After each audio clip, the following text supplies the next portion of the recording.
Hi, my name is Emma Kugelmass, and you're listening to the University of Chicago Public Policy Podcasts.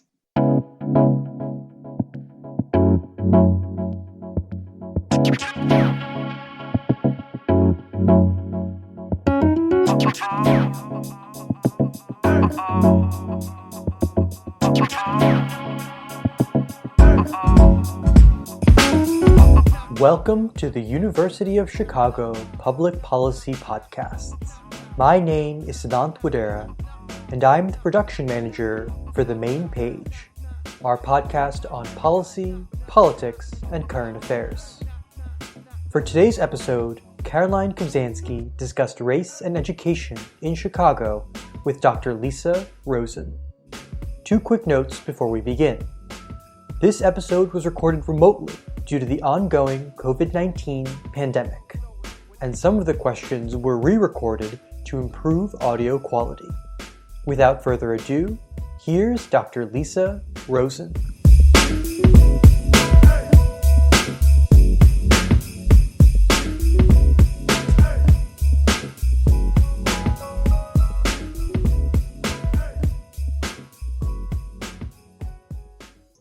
Welcome to UC3P, the University of Chicago Public Policy Podcasts. My name is Caroline Kobzanski. Today, I'm speaking with Dr. Lisa Rosen, who studies inequality in urban education. Dr. Rosen, welcome to UC3P. Great to be here. Thanks for having me. You work on how schools can reduce social inequalities among students with a focus that's close to home on the south side of Chicago. What do you want our listeners to know right off the bat about education on the south side? Chicago is one of the most racially segregated cities in the country, and this is nowhere more evident than on the south side of Chicago, which is home to a predominantly African American population and also contains some of the poorest census tracts in the city. But the demographic makeup of the south side is the result of decades of racial segregation and systematic disinvestment, originally enforced by policies and practices such as redlining, restrictive covenants, high-density, racially segregated public housing, and later by violent opposition from white people opposed to integration. So this, compounded by the flight of many Black middle-class families after the Civil Rights era, made it possible for folks with more resources to move out. Changes in the economy that caused the closure of factories and many other institutions on the south side. This has created a situation of concentrated poverty and disadvantage that has left a lasting legacy on the south side. William Julius Wilson documents this in his book, famous book, The Truly Disadvantaged. Natalie Moore's recent book, The South Side, also reviews some of this history. So with concentrated poverty comes many other social challenges, including community violence, trauma, mental health challenges, housing instability, food insecurity, single-parent families, and comparatively low levels of parental education. And all of these challenges make it harder for kids to learn and also make the jobs of educators more challenging and complex. None of this is to say that it's not possible for schools on the south side to be high-performing and for south side kids to learn at very high levels, but schools need to be organized to be cognizant of and directly confront some of those challenges. And so why are elementary schools specifically such promising vehicles to promote equity among students?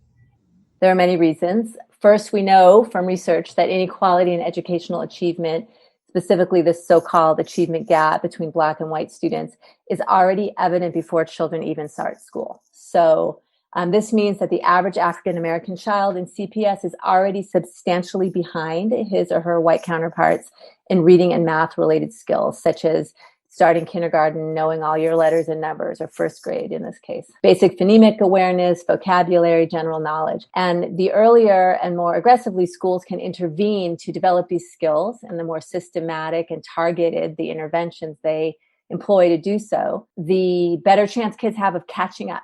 So elementary schools have the best chance to kind of intervene early. At the same time, elementary schools are also places where parents tend to be much more involved, because kids are little. So they're less independent, they're more reliant on their parents, and there's more opportunity for parents and schools to build mutually respectful partnerships. This becomes a little more challenging when kids get older. That said, most elementary schools are not well organized to do these things, to partner with parents and to intervene very intensively to help kids who start out behind catch up. And in our book, The Ambitious Elementary School, that I co-authored with Steve Ronnebusch and Elizabeth McGee-Hasrick, we argue that schools as traditionally organized have not been powerful enough in their design to overcome the tremendous disadvantages that many kids on the South Side face. Even though your research focuses on how these problems sort of begin at the very earliest parts of childhood, have you done any work on how this research translates for older students in middle or high school? Yeah, I'd like to go back a little and elaborate more on what we found in our book because it has implications for middle and high school. So what we found in the book and what we argue is that schools have traditionally been characterized by what we call a private autonomous model of school organization that leaves a lot to chance. So there's tremendous variability. Children enter school with tremendous variability in their skills.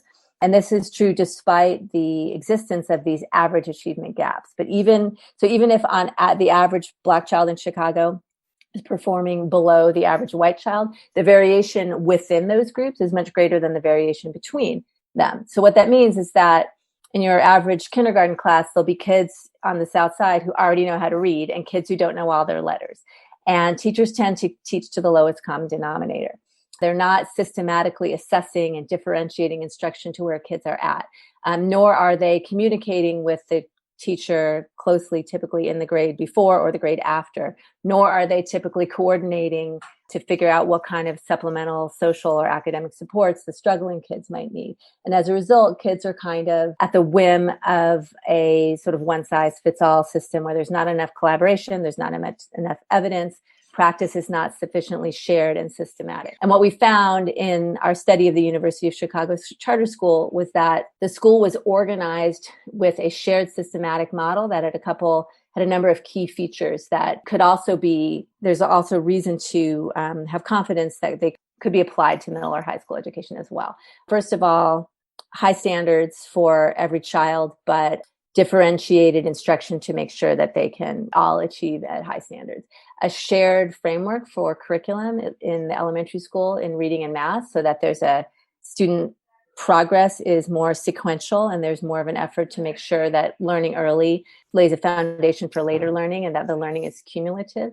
Frequent assessment and tailored instruction in response to that assessment. Sustained support for teachers to enact a more complex practice. So a longer school day, a longer school year in some cases, for example, with summer school, and continuous parent engagement and comprehensive supplemental support, such as that involves social workers and others. So all of these things many of these principles could apply well to the middle or high school context. Middle and high school are much more challenging such settings because if students don't have the opportunity to attend an ambitious elementary school like the University of Chicago Charter School, then they'll be even further behind. And there are also more behavioral and social challenges that often come with that. However, many of these same principles have been applied in other successful interventions with older students. Some examples are the match tutoring program, which the University of Chicago Education Lab has studied, and the New York City Small Schools of Choice high school intervention, which has also there's a lot of evidence for its success. So what barriers exist to implementing some of these changes that you've just enumerated? There are cultural barriers, for one thing. By cultural, I mean the culture of the profession. So for a very long time, the culture of teaching has been one which subscribes to an implicit model of teaching as a craft, as opposed to a profession. This goes along with this idea of a privatized autonomous practice where teachers invent their own materials, they invent their own assessments, maybe some shared curriculum, some frameworks and guidelines, but they're not intensive efforts to really coordinate instruction across a grade or vertically as kids proceed through the grades. And there are some exceptions, and this is changing, but there's not historically been very strong agreed upon conceptions of best practice. If you're a doctor, there are agreed upon protocols for performing certain kinds of medical procedures, but there's disagreement around how to teach reading, how to teach math. There's not disagreement in the research community about what works, but there is a lot of room for individual variation and not a very strong professional consensus around many of these things. And so there's not a culture of shared best practices. There's not a culture of distinguishing more and less effective teachers and creating ways for them to learn from one another. It's sort of a flat, it's a flat career trajectory. You might get a pay raise from time to time, but teaching is one of the few professions where your responsibilities, you could be a teacher your entire career and your job description doesn't change for 25, 35 years. So there's not a lot of opportunity for teachers to grow in instructional leadership responsibilities as their expertise increases, and expertise itself is somewhat controversial. Thank you for clarifying that. And now for a quick break. I'm Caroline Kobzanski, and this is UC3P. Hello, hello. You're listening to Kinda Sorta Brown, a podcast that takes a deep conversational dive into the intersection of identity, policy, and action. This show tackles issues that are real and deeply rooted in the experiences of communities of color across the U.S. Tune in for fresh content every other week wherever you get your podcasts. Welcome back. I'm Caroline Kobzanski, speaking with Dr. Lisa Rosen. So, Chicago Public Schools recently embarked on a culturally responsive curriculum initiative. Can you tell our listeners how this initiative interacts with the overall goal of promoting equity among students and how this initiative might appear in the academic lives of third graders versus seventh graders versus sophomores in high school? There's emerging evidence now, scientific evidence, for what many good teachers have known for a long time, which is that when students see themselves in the curriculum, they're much more likely to feel engaged and motivated at school. Academic engagement and motivation are precursors to both being willing to put in the effort and acquire new knowledge, but also to establishing trusting learning environment where you feel like this is a place where you belong, which is also a prerequisite for learning. Kids have to be willing to make themselves vulnerable in order to learn, and they have to trust the adults and the environment, that this is an environment in which they belong as learners. And recent research by Thomas Dee, an economist at Stanford University, has found powerful empirical evidence for something that good teachers have kind of intuitively known for a long time. They found powerful empirical evidence for the effectiveness of culturally relevant curriculum when they studied the introduction of ethnic studies in San Francisco and found that student learning for those who received the ethnic studies curriculum significantly improved. And that's a study that came out in 2019, I believe. But this will look different in, as you said, 3rd, 7th, 11th grade. For little kids, it might involve reading storybooks that feature culturally diverse characters and teach kids about the accomplishments of Black, Indigenous, and other people of color, for example. 7th grade, this might mean a more inclusive social studies and language arts curriculum that highlights the contributions of historically marginalized groups. I think that there are some common principles, but the implementation of them will certainly look different by age. Thank you very much.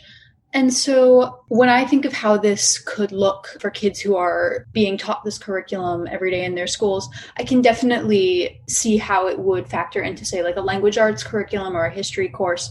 For more quantitative classes, though, I have a slightly harder time picturing how that would look. Would you walk A, me, and B, the listeners, through how schools could promote cultural responsiveness in their science, technology, engineering, math classes? Sure. In science, kids can do things like study issues in their own communities.